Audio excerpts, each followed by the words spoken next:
in the midst of men. Anytime God wants to bless a people, he hides in a man. That means God cannot bless the earth as God. He has to bless the earth as a man. So except he gets a man, he will keep waiting.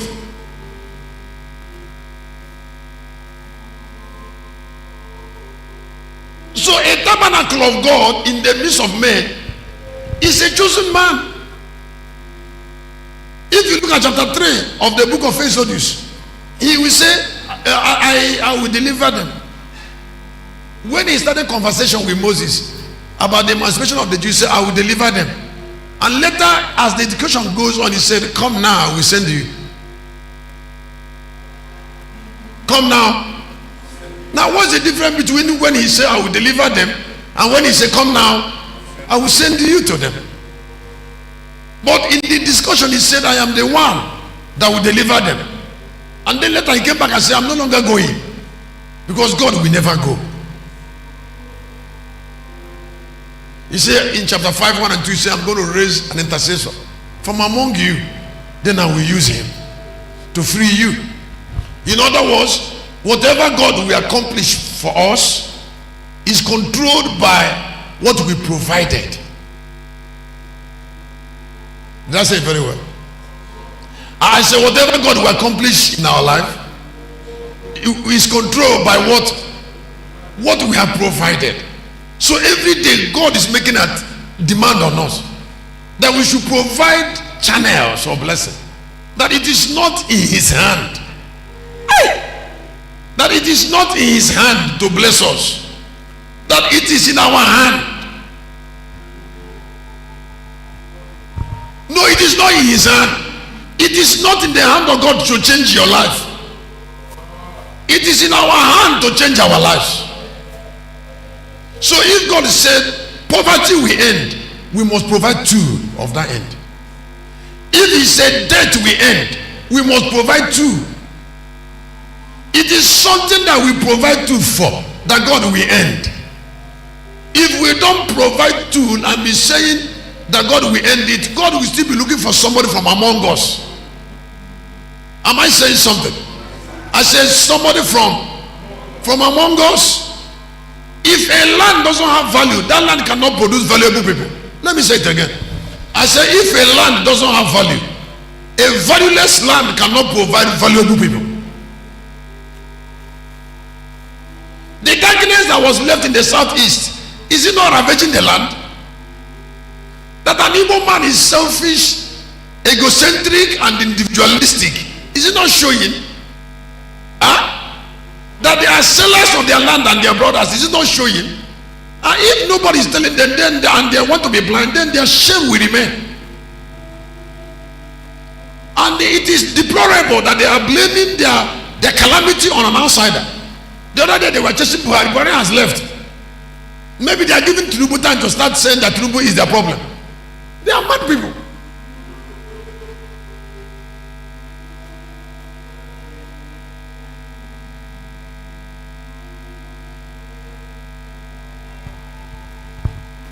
Somebody who want to connect, let me ask you to listen about what is called madness.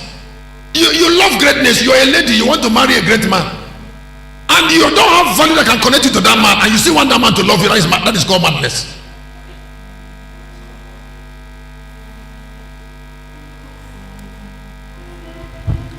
Nigeria, the Igbo man want to be Nigerian president, and they have not produced anything that is meaningful in their land. And they want to connect to Aso Rock. If you want to go to Aso Rock, you should connect with what you have.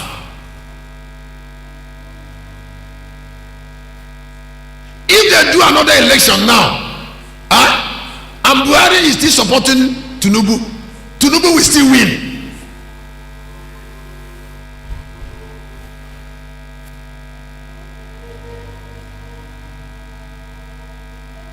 And I don't even want to waste time with that. I don't even want to waste time with that.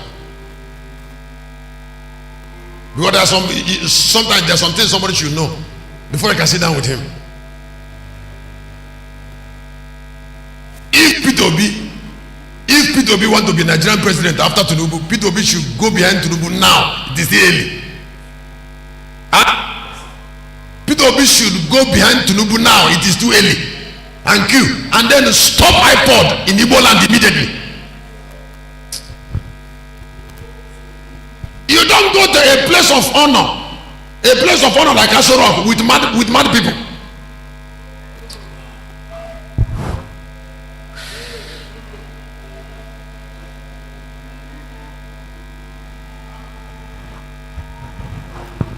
You can't understand what I'm saying.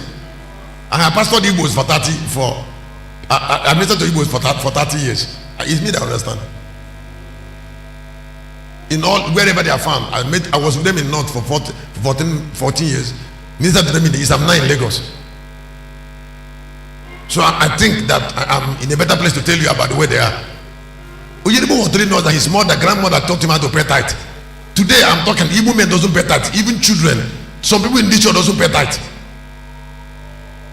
Even they hear it every day, but the darkness of their soul doesn't allow them.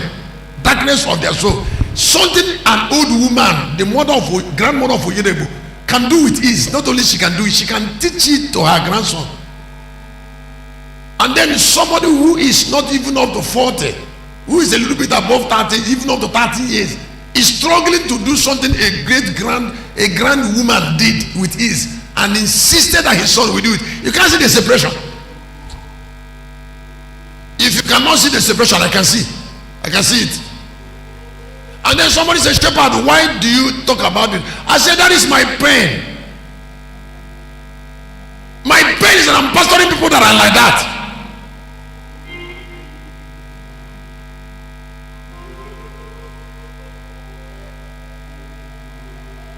I said, then someone says, you or someone says, someone number one.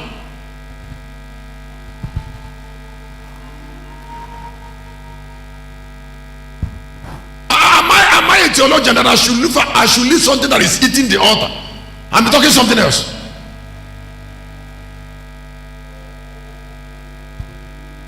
That if it's a demon that is inside people's brain, I have to use hammer to knock it out.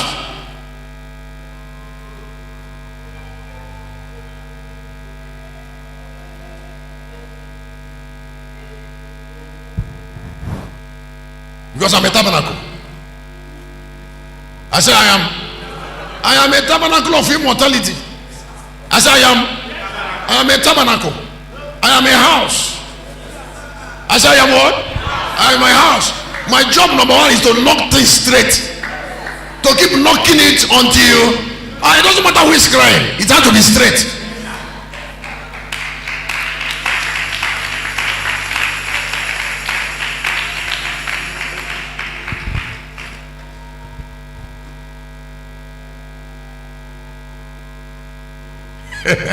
Church, why are you clapping? Because when there is a tabernacle, change will be inevitable. I say when there is what? Change. That is in 21:3 and 4 of Revelation. The tabernacle is there, so change became inevitable. Also in 37 of the book of 37 in the book of Ezekiel 26 to 28. When a tabernacle is there, God will do blessing. I say God will do blessing. He will do blessing.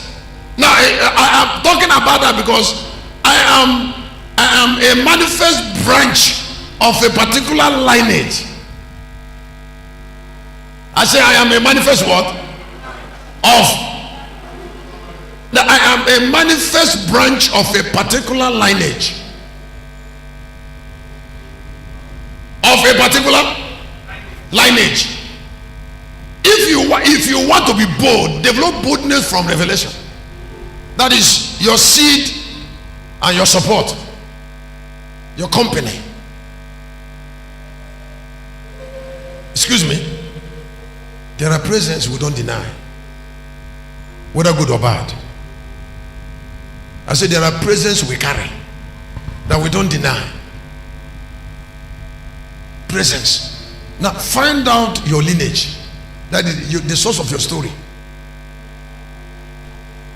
You see, because when the Bible said he will have 7 spirits in chapter 5 of Revelation, they started asking God why. He says yes, because you see, it's from David. And then he said, wow. Then he came back and said it's from Judah. That this story, the story we are telling him is from this lineage. So for God to establish chapter 5 of Revelation, he consulted Genesis chapter 49. He had to go to Genesis 49 to establish Revelation chapter 5. I said he has to consult Genesis 49 so that he can establish Revelation chapter 4. And he mentioned the name of men there, not the name of God. He mentioned the name of processed people. That is why when you're looking for a wife, you should name a man before you start looking for a girl. Name a town. You should name. Don't marry the lady, marry his father.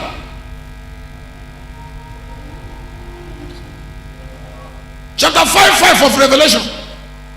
Marry that girl's town. Because he got a real body.